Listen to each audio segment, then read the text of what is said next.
नमस्ते। मैं डॉक्टर मीनाक्षी उपाध्याय तिवारी आप सबका अपने YouTube चैनल ज्ञान पथ में स्वागत करती हूँ। फ्रेंड्स, आप सभी लोगों को टीचर्स डे की बहुत बहुत शुभकामनाएं। हर इंसान में एक टीचर होता है, टीचर यानी गुरु, क्योंकि हर इंसान परिवार में रहता है और समाज में रहता है और कभी ना कभी वो अपने परिवार के लोगों को और समाज के लोगों को कुछ सलाह देता है, गाइडेंस देता है। इसलिए हर इंसान में एक टीचर होता है और होना भी चाहिए।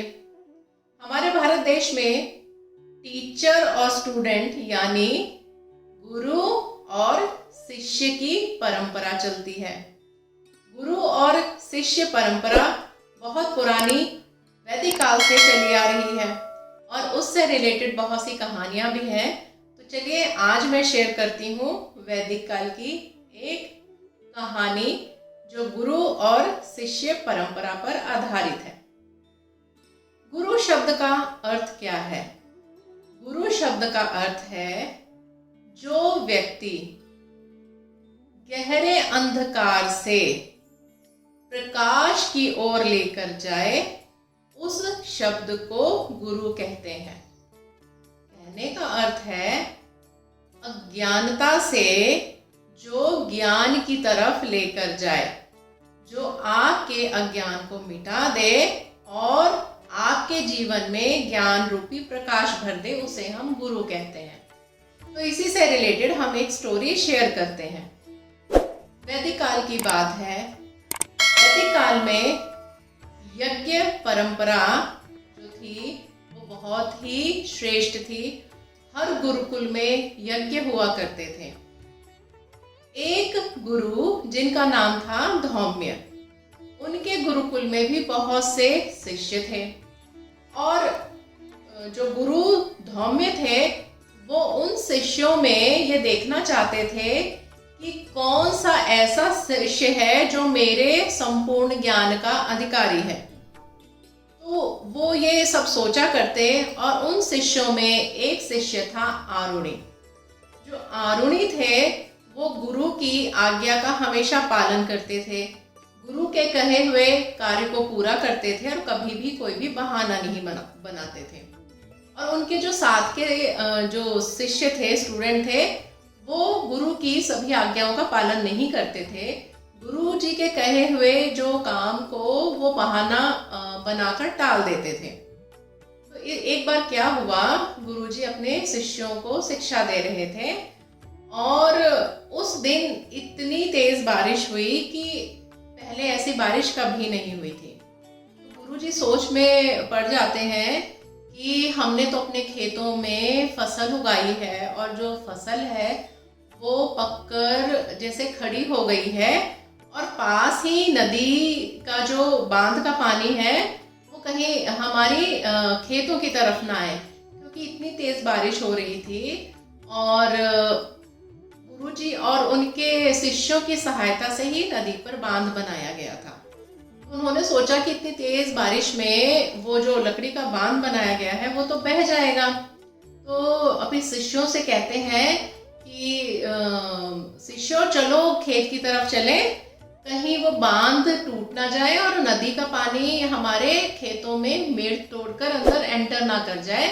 तो हमें उस मेड़ को बचाना है, जो मिट्टी की खेतों के किनारे हम मिट्टी की दीवार बनाते हैं उसे मेड़ कहते हैं। अब सभी शिष्य घबरा गए और उन्होंने बहाना लगा दिया कि नहीं गुरुजी, मेरे तो गुरुकुल के जो छात्रावास की जो छत है वो उसमें से पानी टपक रहा है, मुझे तो जाकर अपने छात्रावास के कमरे की जो छत है उसको रिपेयर करना है। एक स्टूडेंट ऐसा चला जाता है, दूसरे स्टूडेंट से कहते हैं, वो कहते हैं कि नहीं मेरे तो कमरे की दीवार गिर गई है, मुझे तो इमीडिएट अपने कमरे की दीवार को मिट्टी से फिर से बनाना है। इस तरह से सभी जो शिष्य थे वो कोई ना कोई बहाना बनाकर चले गए। अब बचे केवल आरुणि।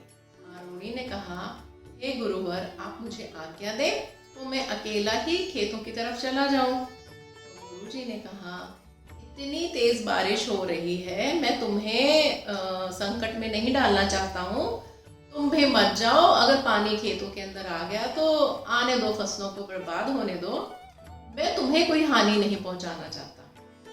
अब आरुणि ने गुरुजी से बार बार आग्रह किया और यह आश्वासन दिलाया कि आप चिंता मत करिए, मैं दीवार की तरह खड़ा होकर अपने खेतों की रक्षा करूंगा। और गुरुजी से आज्ञा लेकर वो खेतों की तरफ चले जाते हैं। अब आरुणि देखते हैं कि लकड़ी का जो बांध बनाया था वो टूट गया और पानी खेतों की तरफ आ रहा है। तो उन्होंने बहुत सारी मिट्टी इकट्ठी की, खेतों में मेड़ बनाई, लेकिन पानी उस मेड़ को भी तोड़कर अंदर एंटर करने लगा। इस तरह से उन्होंने कुछ कुछ पत्थर रखे, कुछ मेड़ बनाने की पूरी कोशिश की, लेकिन वो उस काम में सफल नहीं हो पाए।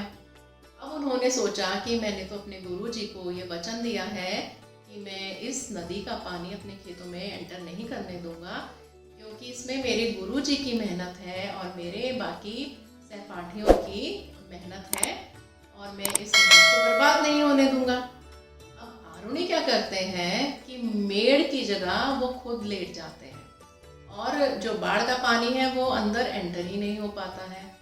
इस तरह से पूरी रात आरुणि वहाँ पेट पर मेड़ की जगह लेटे रहते हैं। अब जब अगले दिन सुबह फिर से गुरुकुल स्टार्ट होता है, गुरुजी पूछते हैं आरुणि कहाँ है? तो बाकी स्टूडेंट कहते हैं हमने तो कल से देखा नहीं, बस हमने शाम को खेतों की तरफ उससे जाते देखा था। अब गुरुजी सोचते हैं कि अरे वो तो वहाँ खेतों में ही होगा। वो अपने सभी शिष्यों को इकट्ठा करते हैं और खेतों की तरफ चल पड़ते हैं और उन्हें चिंता होती है कि आरुणि पूरी रात बाहर खेतों में था, उसको तो शीत यानी उसको बुखार हो जाएगा। अब इसी चिंता में जाकर देखते हैं आरुणि वहाँ बेहोश पड़े थे। अब गुरुजी अपनी जड़ी बूटियों से उसको होश में लाते हैं, उसको दवा पिलाते हैं और उनकी आंखों में इतनी चमक होती है कि जिस शिष्य को मैं ढूंढ रहा था, जिसको मैं अपने ज्ञान का उत्तराधिकारी बनाना चाहता था, वो ये आरुणि है।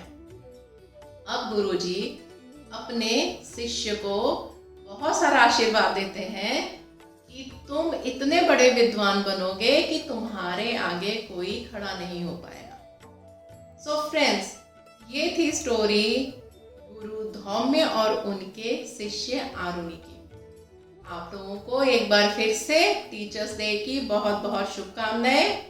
हम फिर मिलेंगे अगले वीडियो में नए टॉपिक के साथ। लेकिन हाँ, मेरा चैनल लाइक करना, सब्सक्राइब करना, शेयर करना और कमेंट करना मत भूलिएगा। जय श्री कृष्ण।